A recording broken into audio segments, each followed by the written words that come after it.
इसी क्रम में हमारा साथी ड्राइवर, वो भी उनकी आकस्मिक मृत्यु हुई है। अभी मानसिक उत्पीड़न के कारण मृत्यु हो चुकी है और मर चुका, हार्ट अटैक के कारण उनकी मृत्यु हुई है। और पता नहीं अभी कितने को हार्ट अटैक ऐसे पड़ जाएगा और पड़ेगा ऐसे। और इसकी जिम्मेदारी कौन लेगा? कौन लेगा? ये सरकार लेगी, एमडी लेगी, शासन लेगा? सर मैं पुरोला से आया हूँ सर। अच्छा, 13 साल हो गए सर मेरे को यहाँ पे निगम में, और 2 बच्चे हैं सर मेरे। ये इसी निगम के सहारे हम अपना जीवन यापन कर रहे हैं तब से। अब वो एज भी हो गई है, अब कहाँ जाएंगे हम इसके बाद, क्या करेंगे?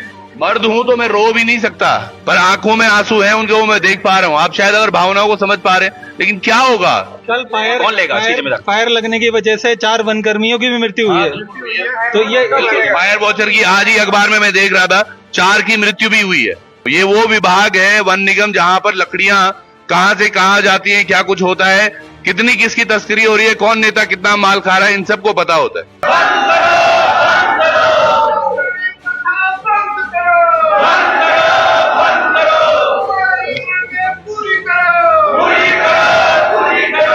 कैलेंडर शायद चेंज हो गया हो। नवंबर दिसंबर जब दीपावली शुरू होने वाली थी तो वन विभाग के कुछ कर्मचारी थे जो 7-8 महीने से अपनी तनख्वाह के लिए रो रहे थे और कह रहे थे भैया हमें तो परमानेंट से हटा भी दिया। आज कैलेंडर परिवर्तित हो गया है, वन विभाग की जगह वन निगम में हम अभी बैठे हुए हैं और जो तमाम ये कर्मचारी दिख रहे हैं ये अभी तक वन निगम की ही संपदा है। लेकिन अफसोस इनके साथ भी बड़ा सारा खेला हो रहा है। वो समझने की कोशिश करते हैं क्या कुछ हो रहा है। एक भाई हमारे साथ है, इन्हीं से शुरुआत करते हैं। नमस्कार, क्या नाम है आपका? मैं पुनीत वाजपेयी हूँ। यहाँ पे लेखा संवर्ग में हम लोग विगत 10-15 सालों से काम कर रहे हैं। कुछ भाई 5 से कर रहे हैं, कुछ बाद में लगे हैं। मतलब बहुत बड़ी संख्या में 800-1000 लोग लगभग निरंतर काम कर रहे हैं। और जब यहाँ के ढांचे में जो पद हैं उनके सापेक्ष जब नियमित कर्मचारी यहाँ नहीं थे, तब भी हम लोगों ने पूरी लगन से इस मुकाम तक यहाँ काम करके दिखाया है, पहुंचाया है। लेकिन अब हमारे साथ क्या किया जा रहा है कि 31 मार्च जो कि 2.5 महीने पहले समाप्त हो चुका है, उसके बाद हमसे निरंतर काम लिया जा रहा है और कहा जा रहा है कि 31 मार्च से हम आपको नहीं जानते हैं। तो भैया नहीं जानते हैं तो ये काम किस बिहाफ पे, किस संवैधानिक तरीके से लिया जा रहा है? और आप ये क्यों नहीं सोच रहे हैं कि 2.5 महीने से छोटी सैलरी 15 से 18,000 रुपए सैलरी वाले 2.5 महीने से एक तो सैलरी नहीं दी है, जो छोटी मोटी पूंजी बचा रखी थी वो भी इन 2.5 महीनों में खत्म हो चुकी है। कोई अपने माता पिता का उत्तरदायित्व उठा रहा है, कोई अपने बच्चों का, मोस्टली लोग सब फैमिली वाले हो चुके हैं। और एक ऐसा मोमेंट है जब कहीं जा नहीं सकते। 8-10 साल जब ये युवा थे, अब भाई की मैं बात करूं तो तब शायद कहीं और नौकरी कर सकते थे, लेकिन हमेशा इनको एक दिया गया कि भैया आप हमारे साथ रहेंगे, उसको लॉलीपॉप भी कह सकते हैं।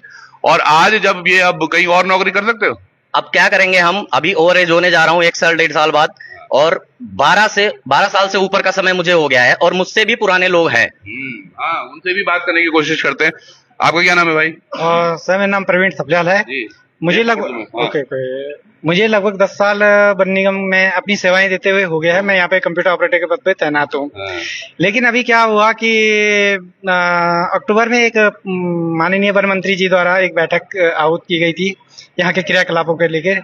उसमें उन्होंने कहा कि जो भी अगर नई भर्तियां होती हैं उसे एक एसओपी बना दी जाए, और जो नई भर्तियां होगी तो एसओपी के हिसाब से हो जाए। फिर जनवरी या फरवरी में एक यहाँ पे हमारे प्रबंध मंडल की बैठक होती है। प्रबंध मंडल द्वारा 657 या 37 कर्मचारियों का अनुमोदन प्राप्त है वन निगम को 1 साल के लिए। तो इन्होंने कहा कि हम 5 साल के लिए नियोजित कर दें, और प्रबंध मंडल ने कहा था कि 5 साल के लिए आप शासन को भेज सकते हो, लेकिन 1 साल का इन्होंने अनुमोदन दे दिया था। लेकिन यहाँ एमडी ऑफिस से क्या हुआ कि पूरा प्रकरण ही शासन को भेज दिया गया है और हमारा वेतन रोक दिया गया है अप्रैल से। ये हैं जो ऑफिसों में काम करते हैं। जो सीजनल कर्मचारी हैं उनका लगभग अक्टूबर से कोई वेतन नहीं मिला है। अच्छा, हाँ, मतलब उसमें वो लोग भी हो सकते हैं जो आजकल वन अग्नि के अंतर्गत है या वो वन विभाग का ही है? इसमें वो लोग हैं, फायर वॉचर भी हैं जो अग्नि आप बात करें, और कुछ हैं जो खनन होता है हमारे यहाँ, वो खनिज निकासी वहाँ गेटों पे कार्यरत है, ई रवाना जनरेट करने के लिए इत्यादि के लिए, और सुरक्षा वगैरह या रात्रि चौकीदार। तो उनको अक्टूबर से कोई वेतन नहीं मिला गया। वो किस आज की डेट में आप 15 तारीख को खनन सत्र समाप्त होने वाला है। अक्टूबर से शुरू होता है, 15 जून तक चलता है। पूरा खनन सत्र समाप्त होने वाला, उनको कोई वेतन नहीं दिया गया है। उसमें केएमएस ऑपरेटर है, ई रवाना ऑपरेटर है, सुरक्षा गार्ड है, बहुत जरूरी वर्क कार्य होते हैं उनके। बिल्कुल नहीं, एक चीज जरूर है और यकीन मानिएगा ये तमाम देखिएगा। अरे नमस्कार जी, क्या बात तनख्वाह नहीं होने? 2 महीने से अभी तनख्वाह ना है। मैं पकड़ दो। हाँ उत्तरकाशी बेटे तुम 2 मिनट भी तनख्वाह नहीं आए आप कंट्रोल गौर है। ये हमारी जो मातृ शक्ति है ना, ये अंदर ही अंदर रखती हैं अपनी चीजों को। वैसे आप थोड़ा सा आगे शायद आ रहे हैं, आप बताइए जी क्या हो रहा है? सर हमें 2 महीने का वेतन नहीं मिला हुआ है हाँ, और बहुत परेशान है जी। शादी हो गई? जी नहीं, अभी नहीं नहीं हुई है। जी नहीं। बताइए, इन्होंने शादी की तैयारियां भी करनी थी, आपको भी नहीं आया? कितने महीने का हो गया आपको? 2 महीने से नहीं आया। मैं भी रेंट पे रहती हूँ, मेरी एक बेटी है, तो 2 महीने से हमारी सैलरी नहीं आई है, हमें बहुत प्रॉब्लम हो रही है। क्या करते हैं आप? हस्बैंड नहीं है, मैं सेपरेट रहती हूँ, तो इस वजह से अब सब इसी पे डिपेंड था, पर अब इन लोगों ने वो भी रोक दिया है सारी। कितनी बड़ी बात है। अब इनका जो खर्चा है, इनके परिवार का खर्चा है, इनके बच्चों की जो फीस वगैरह है, वो कैसे जाएगी? मतलब और कितने सालों से काम कर रहे हो आप? मुझे 1 साल हो गया है यहाँ पे। 1 साल। हाँ, तो मेरी बेटी और मैं यहीं की सैलरी पे डिपेंड है, पर अब उन्होंने वो भी बंद कर दी है। और कितनी तनख्वाह थी? 18,000 जाती है। मैं कंप्यूटर ऑपरेटर हूँ यहाँ पे। काम हमने पूरे 2 महीने करा है, लेकिन सैलरी इन लोगों ने नहीं दी है और बता भी नहीं मतलब रहे। अब तक ये चीज है ना, प्राइवेट कंपनीज में ऐसे आती थी। प्राइवेट कंपनी में होता था कि लोगों को तनख्वाहें नहीं मिलती थी, लोग परेशान होते थे। आप कितने महीने से हैं यहाँ पे? 3.5 साल से। 3.5 साल से हो आप, जी। और अब एकदम से भाई बाहर कोई नोटिस नहीं था, कुछ नहीं था, नोटिस नहीं आया। तनख्वाह भी नहीं आई। आपका? मेरा नाम नेहा नौटियाल, मैं पिछले 11 साल से यहाँ पे जॉब कर रही हूँ। अरे बाप रे। हाँ जी, और अभी तक 11 सालों में ऐसा कभी कोई प्रॉब्लम आई नहीं थी स्वीकृति को लेकर। बताओ, 11 साल से ये काम कर रही हैं, सास को भी मनाया होगा, ससुर को भी मनाया होगा कि भैया मैंने नौकरी कर दिया, मैं तो नौकरी कर दिया। अब वो 11 साल बाद कब जानू?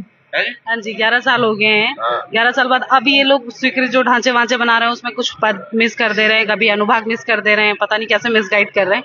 हमारा प्रबंध मंडल है, हमारा प्रबंध तंत्र हमारा साथ नहीं दे रहा है, उन्होंने हाथ खड़े कर दिए हैं। वो बोल रहे हैं कि हम कुछ नहीं कर सकते इसमें, शासन में अभी स्वीकृति अटकी पड़ी है, लेकिन कोई हमारा फेवर में कोई बात कर ही नहीं रहा है। तो उसी स्पेस पे हम लोग लड़ रहे हैं। ये जो तमाम है ना, और पीछे तक जो आप देख पा रहे होंगे, ये तमाम वो युवा हैं जो हमेशा यहाँ पर काम करते रहे और अभी तक हमेशा ही जुड़े रहे। अपने ही काबिलियत से ज्यादा काम किया, अपने ज्यादा काबिलियत से समय भी दिया है जी। कहाँ नौकरियां की हैं आपने? सर उत्तरकाशी में। हाँ? उत्तरकाशी में है सर। उत्तरकाशी से? जी। कौन सी जगह? वो क्या बोलते हो, उत्तरकाशी वही मार्केट। अच्छा, उत्तरकाशी मार्केट। उत्तरकाशी मार्केट। अच्छा, आप उत्तरकाशी से आ रहे हो? हाँ जी, हम तो कौन कहाँ से है यहाँ पे? सारे उत्तरकाशी प्रोला वाले हैं? कुछ कोटद्वार से। आप कोटद्वार से हैं? नहीं, हम तो देहरादून मुख्यालय से। अच्छा, हाँ जी, तो मुख्यालय में भी वही हाल है? सब जगह एक ही हाल है सर। किसी का वेतन नहीं मिला, 2.5 महीने से ऊपर हो गया है। अप्रैल का कोई वेतन नहीं है। अब सब लोग काम तो कर ही रहे हैं ना, तो हमें ये कहा जा रहा है कि आप मत आइए, या तो हम लोगों को लेटर देते हैं कि तुम्हें बाहर कर रहा जा रहा है। ऐसा भी कुछ नहीं है। और यकीनन अभी देखिए लोकसभा चुनाव हुए, बड़ी बड़ी बातें सबने की हैं, और ये वही चुनाव के बाद तुरंत देखिएगा क्या इनको देखने को मिल रहा है। और वादे भी शायद किए गए होंगे चुनाव से पहले। सर वादे तो हर बार ही करते हैं, हर सरकार करती है, लेकिन वो एक्चुअल में तो कुछ भी नहीं होता ना। अब इसके बाद क्या करोगे अगर नहीं कुछ होता है तो? सर अपने धरना को देते रहेंगे, इसको आगे बढ़ाएंगे।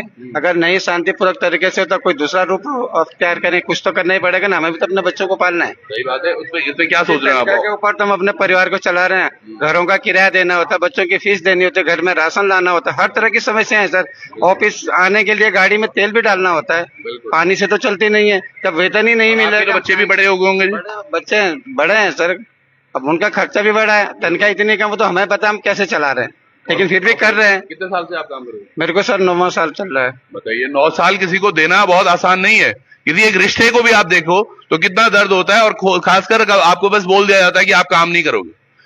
ये जो ठेकेदारी प्रथा है, या जो ये आप कौन से अनुमोदन के तहत लगे थे यहाँ पर? सर मैं उपनल से हूँ यहाँ पर। उपनल से लगे थे? Yes sir. तो उपनल वालों को बाहर कर दिया?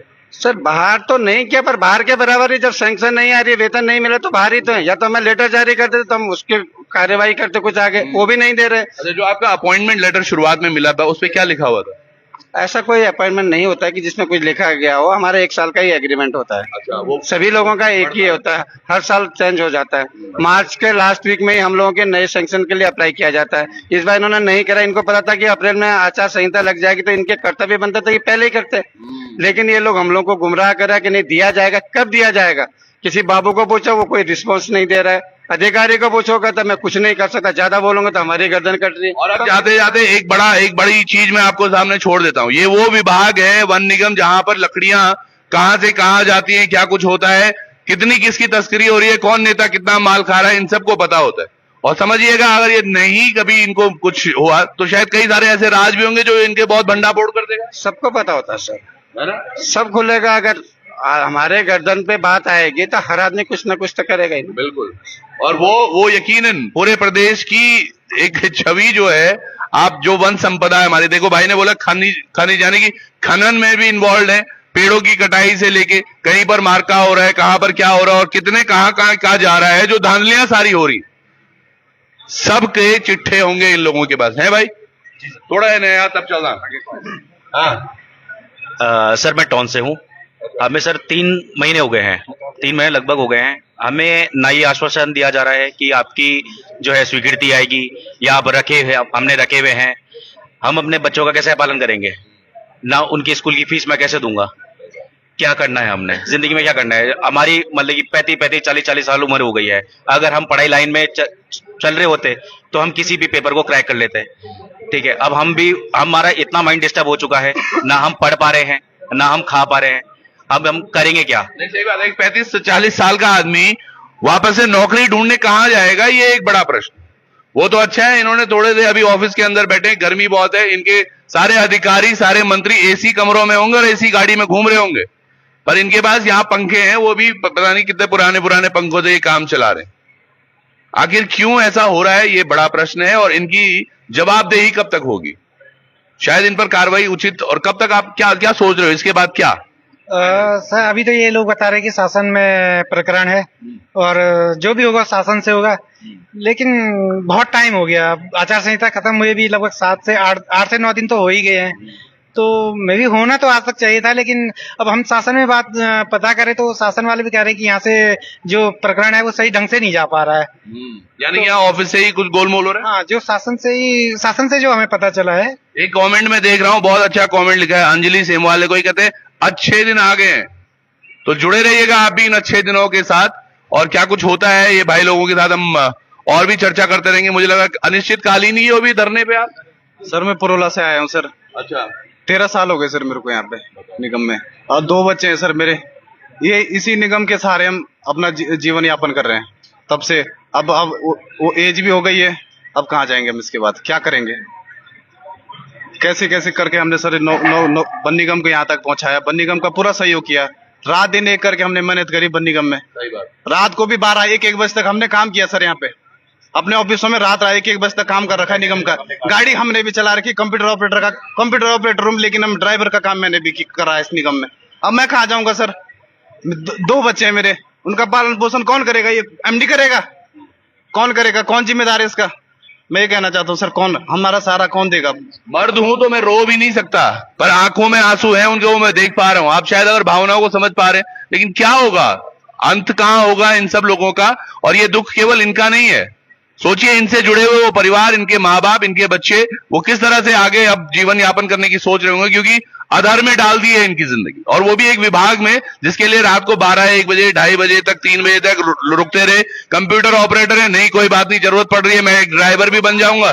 आज जो काम अधिकारी ने बोला वो काम हमने किया, जो जैसा अधिकारी ने बोला गाड़ी चलानी गाड़ी चलाया, कंप्यूटर चलाना कंप्यूटर भी चलाया, जो सब काम हमने किया यहाँ पे। आज हमको तुम बाहर निकाल रहे हैं, कहाँ जाएंगे हम, होटल में जाएंगे, बर्तन धुलेंगे हम। अब क्या करेंगे उत्तराखंड सरकार से हम पूछते हैं, एमडी से मैं पूछता हूँ, अब कहाँ जाएंगे। 13 साल 14 साल हो गए निगम में नौकरी करते करते। छोटा बच्चा था मैं, 19 साल 17-18 साल का था मैं जब इस निगम में आया था। आज कितने साल के हो गए? आज 32 साल उम्र हो गई। 2 बेटियां हैं मेरी, उनकी फीस कौन भरेगा, कौन लेगा जिम्मेदार, कौन जिम्मेदार लेगा, कौन रहेगा इसका जिम्मेदार। हमारे अधिकारी पहले ही 2-2 महीने की तो अभी पेंडिंग हो गई होगी बच्चों की। हमारे अधिकारी हमसे बात ही नहीं कर रहे, हमारे मुंह पे भी नहीं आ रहे कि कोई आश्वासन उनकी तरफ से नहीं दिया जा रहा है, कुछ नहीं दिया जा रहा है, बात करने को तैयार ही नहीं। आज भी लगा लो कि अभी भी एमडी ऑफिस खाली है, आज शुक्रवार है। और ये एक चीज और है, ये रोते रहेंगे, ये हमारे उत्तराखंड का एक दुर्भाग्य भी है। हम आज अपना जो चयन कर रहे हैं अपने नेताओं का, वो बहुत अच्छे तरीके से नहीं कर रहे हैं, ये स्पष्ट है।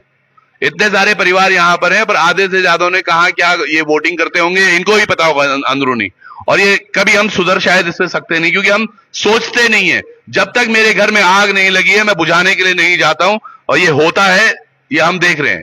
जंगलों में भी वही हाल है, जिस जंगल में आग लगती है उस गांव वाले परेशान होते हैं या वहां के वन कर्मी, बाकियों को कोई फर्क नहीं पड़ता क्या हो रहा है। क्यों सर देखो, हटाने की बात अलग है, क्योंकि अगर हटा भी देंगे तो ऐसा नहीं कोई भूखा रहेगा, लेकिन हम हटें क्यों जब हमने अपनी जिंदगी का सबसे गोल्डन पीरियड यहाँ पे दिया है।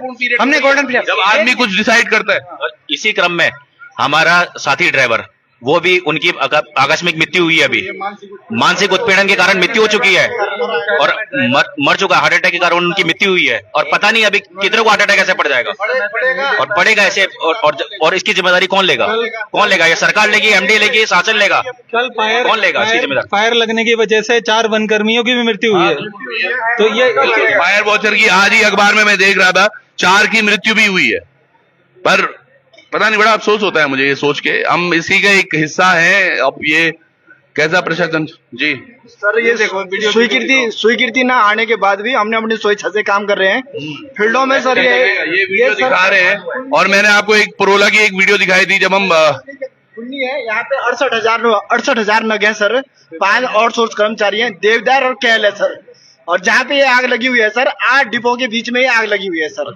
8 डिपो के बीच में ये आग लगी हुई है और हमारे पास ना दंदाली है ना कुछ है। ये देख लो सर, हम पत्तियां काट के, पत्तियां की झाड़ियां काट के हमने ये आग बुझाई है और वनों को भी बचाई है और 8 डिपो को भी हमने बचाया है, वो भी उसमें जब हमारी स्वीकृति नहीं आई है। और अपने राशन पानी, अपना खाना पीना हमारा फील्डों में अपना ही होता है। हमारा 16,000 रुपया में मिलता है, उसी में ही हमें अपना गुजारा करना पड़ता है। उसमें भी हमें उस स्वीकृति के आधार पे भी हमें कुछ नहीं दिया जाता है।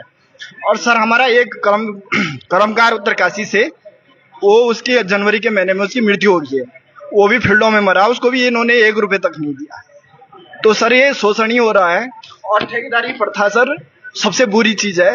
हमें विभाग से रखो, चाहे हमें 2-3 हजार रुपए कम दे दो सैलरी में, पर लेकिन विभाग से रखो। विभाग से होना चाहिए। बिल्कुल, दर्द बहुत है और इस पर हम अगले दिन भी चर्चा करेंगे, क्योंकि मुझे लगता है अभी तो सुलझने वाला है नहीं मुद्दा, और बातें बहुत सारी है इन सबके पास। कैसे कोई मर जाता है, कोई वनाग्नि बुझाते चला जा रहा है, किसी को हार्ट अटैक मार रहा है।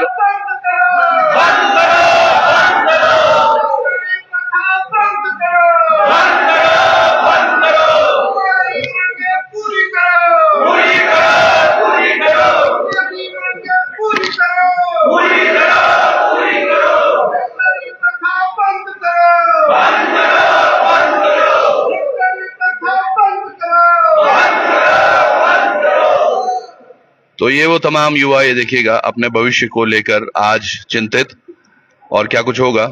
जुड़े रहिएगा आप भी, इनके साथ हम बने रहेंगे। बहुत बहुत धन्यवाद आपका, नमस्कार।